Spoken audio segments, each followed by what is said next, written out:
તો જો YouTube family આપણી જે વાયરલ રેસીપી છે ને કેરોસીન જીવ્યામાંથી બહુ સારું છે હું કરવું બોલો એવું થયું કે ગોલામાં તો છે ને કોઈ ઠયરા નહીં કા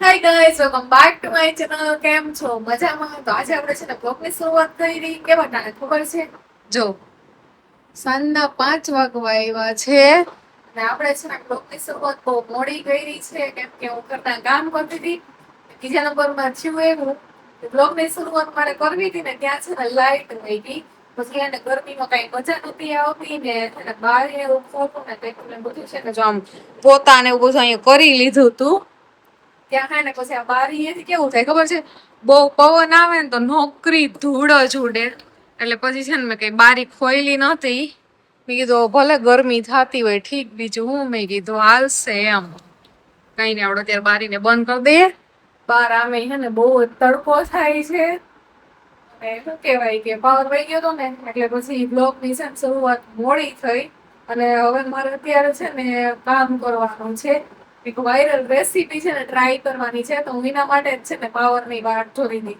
બીજું જો લાઇટ આવી જાય ને તો પછી રેસીપી મેં કીધું બનાવવાની ચાલુ કરી દઉં તો ચાલો હવે છે ને રેસીપી આપણે વાયરલ રેસીપી છે ઇન્સ્ટાગ્રામમાં છે ને હું મતલબ આમ સ્ક્રોલ કરું ને તે મારા હાથમાં રેસીપી આવે આમ સ્ક્રોલ કરું ને તે મારા હાથમાં રેસીપી આવે ચાલો છે ને આપણે રેસીપી શું કરવાની છે પણ કરવા માંડું જોઈએ કેવી બને છે હવે મશીન જો અત્યારે ફરે છે 39 મિનિટ રહી છે એમાં હતું એવું કે હું છે પેલા આજે કેવું છું લિક્વિડ મશીનમાં નાખી ને ચાલુ કરતા ભૂલી ગઈ અને પછી છે ને મેં 3 વાગે ચાલુ કર્યું ને ત્યાં થોડું કર્યું ને ત્યાં લાઇટ વહી ગઈ એટલે મશીન છે ને જો આજે 5 વાગે થાય છે મેં વાળી થઈ જાય ને એટલે ફટાફટ નાખી દઉં જો કે એમાં કોરા થઈ જાય એટલે કલાકે ખાલી બહાર પડ્યા રહીને તો એ સુકાઈ જશે તો હાલો મશીનનું કામ કરી નાખ્યું અને આપણે છે ને હવે રસોઈ બનાવવાનું કામ રસોઈ તો નહીં મતલબ આપણી જે રેસીપી વાયરલ છે ને એ શૂટ કરવાની છે એ રેસીપીનું નામ છે રાજભોગ આઈસ્ક્રીમ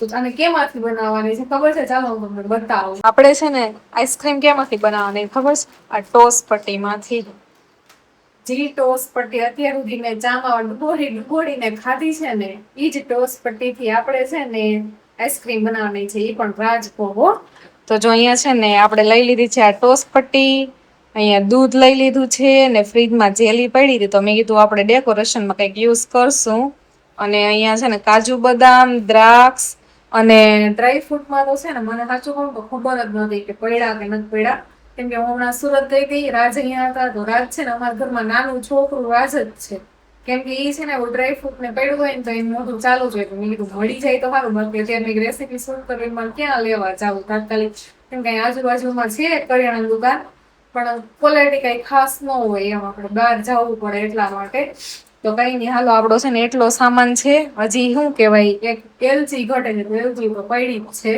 તો એલચી લઈ લઉં અને હાલો હું છે ને રેસીપી શૂટ કરવા માંડું તમને બતાવું કેવી બને છે એ તો જો યુટ્યુબ ફેમિલી આપણી જે વાયરલ રેસીપી છે ને રાજભોગ આઈસ્ક્રીમની એ અધ્યાય બની ગઈ છે દૂધ ગરમ કરી એમાં ટોસ કાજુ બદામ એલચી ને ખાંડ નાખીને હારી ઘડી છે ને ધીમા તાપે ઉફાડી ને જો આવું કરી લેવાનું છે આપણે મિશ્રણ અને હવે છે ને આપણે આને ઠંડુ મેં થવા રાખ્યું છે ઠંડુ થાય ને પછી આને છે ને આપણે મિક્સર ગ્રાઇન્ડરમાં નાખી એકદમ સ્મૂથ છે ને પેસ્ટ તૈયાર કરી લેવાની છે બીજોમાં કંઈ નથી નાખવાનું હમણાં છે ને આની પેસ્ટ તૈયાર કરી લેવાની અને પછી છે ને આમાં શું કહેવાય કાજુ બદામ જે તમારે ડેકોરેશન કરવું હોય ને ડેકોરેશન કરી ને ફ્રીઝરમાં જમાવા મૂકી દેવાની તો જોઈએ ટેસ્ટમાં તો કેવી બનશે કેમ કે હું આવી રેસીપી પહેલી વાર આવું વાયરલ આઈસ્ક્રીમ પહેલી વાર ટ્રાય કરું છું પણ વાયરલ હતું એટલે મેં કીધું આપણે ટ્રાય તો કરીએ કેવું બને એટલા માટે તો હાલો આની અડધી પ્રોસેસ બાકી છે ને એ હું પૂરી કરી લઉં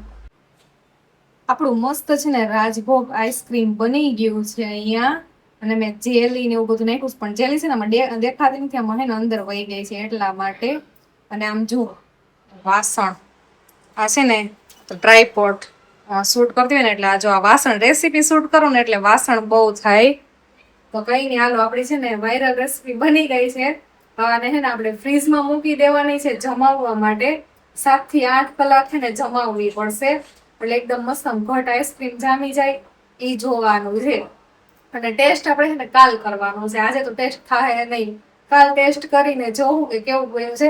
દેખાવમાં તો મસ્ત છે ને લાગે છે મને, અને સ્મેલ એ મસ્ત આવે છે ને. પછી ડ્રાયફ્રૂટ આમ અંદર કેટલા વયા ગયા છો ને, ભરી ભરીને નાખ્યા છે ડ્રાયફ્રૂટ ને જેલીનું અડધું ઘણું ખરું નાખી દીધું હતું, પણ એ બધી છે ને અંદર વહી ગઈ છે, દેખાતી નથી. તો હાલ હું છે ને પેલા તો આ વાસણ કરી નાખું, અને શું કહેવાય કપડાં એ મશીન બંધ થઈ ગયું છે તો કપડાં સૂકવી દઉં. તો હમણાં છે ને રાતનો ફોન આવ્યો તો મને કે મહેમાન આવે છે, મેં કીધું જમવાનું બનાવી નાખું, તો કે નહીં કે મહેમાન છે ને જમીને જ આવવાના છે ને જમવાનું બનાવવાની ના પાડે કે. મેં એને કીધું તો મેં કીધું સારું તો બીજું હું. એટલે પછી છે ને મેં હોતને તૈયારી જો કરી નાખી છે કઢી બનાવવાની, અને મસ્ત જો પછી છે ને વઘાર મારવાનો બાકી છે. કીધું થોડીક વાર ઉકળી જાય ને પછી મેં કીધું વઘાર મારીએ એમ. એટલે આપડી અહીંયા છે ને કઢી તૈયાર, બસ આગળ વઘાર મારી દો. પછી ખાલી ભાત કરવા છે. રાજકીય મારે કઢી ભાત ખાવા, બીજું કઈ નથી ખાવું કે. મેં કીધું સારું તો કઢી ભાત બનાવી નાખું, મારે તો દોડે ગમે હોય નહીં. એટલે મહેમાન છે ને આશિતા નયન જ છે, આપણે ઘરના જ મહેમાન છે, કઈ બહારના મહેમાન છે નહીં. તો મેં કીધું સારું તો કાલ રજા હોય એટલે આજે રાત્રે મજા આવે ને એમ કઈ કામ આવીએ અહીંયા રાત્રે કઈ વાંધો નહીં, હાલો આવો હોય કે. તો બસ જો મેં કીધું એ લોકો આવે ને તે ફટોફટ રહે ને આજે રસોઈ મેં વહેલી માંડી દીધી, મેં ફ્રી થઈ જાય ને પછી હું સાંજે 2 વાર થાય ને ઘડીક વાર એમ વહેલા ફ્રી થઈ ગયા હોય તો. એટલે ચાલો બધા આવી જાઓ જમવા. જમવામાં જો મસ્ત નહીં છે ને કઢી બનાવી નાખી છે, સાથે છે ને પ્લેન રાઈસ, રોટલી, ડુંગળી, મસ્ત ઠંડી ઠંડી છાશ અને કેરી છે જમવામાં.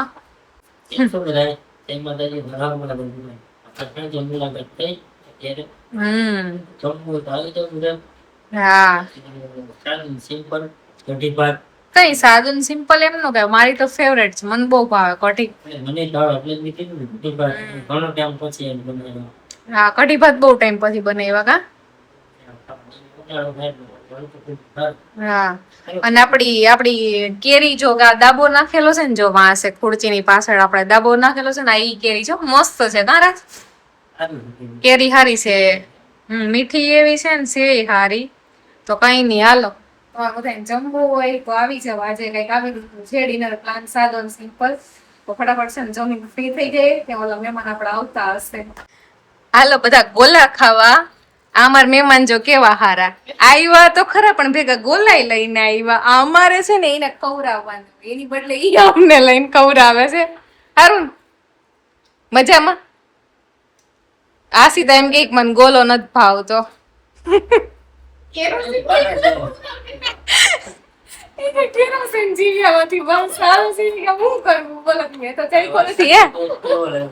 છે કે મસ્ત. હવે ઈ એમ કે રાત કે ગોલા લઈને આવ્યા તો આપણે એમ તો નહીં કે પણ અહીંયાથી અમારા એરિયામાંથી લઈને આવ્યા એટલે અમારે તો હું કરું. હાલો તો ગોલો ખાવો હોય બધા તો આવી જાવ. હાલો યુટ્યુબ ફેમિલી, આ બધા જો ગુલ્ફી ખાઈશ, તમારે બધાને ખાવી હોય તો આમ જો. એમાં એવું થયું કે ગોલામાં તો છે ને કોઈ ઠર્યા નહીં કા. અરે કાંઈ ઘટે નહીં એવા ગોલા હતા. એટલે આ બે પાસા ગયા. એ કે આજ ગમે કઈ ખાઈને તો નક્કી રહેવાનું છે કે આજ એમનું તો નથી જ ગોલું કરવાનું. હાલો બધા ગુલ્ફી ખાવી તો ગુલ્ફી તો સારી છે.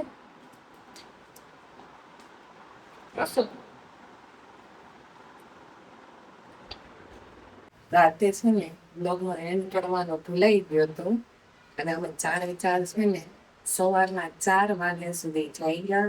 એ બધી વાતો કરી કેમ કે ઘણા ટાઈમ પછી ભેગા થયા હતા ને એટલા માટે.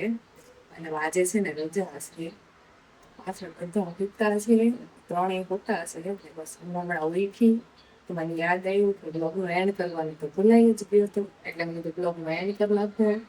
તો ચાલો હવે છે ને બધા ઉઠશે ને પછી પાછી નવો બ્લોગ ચાલુ કરશું. આ બ્લોગને એન્ડ કરી નાખીએ. લાઈક શેર સબસ્ક્રાઈબ કરી નાખજો.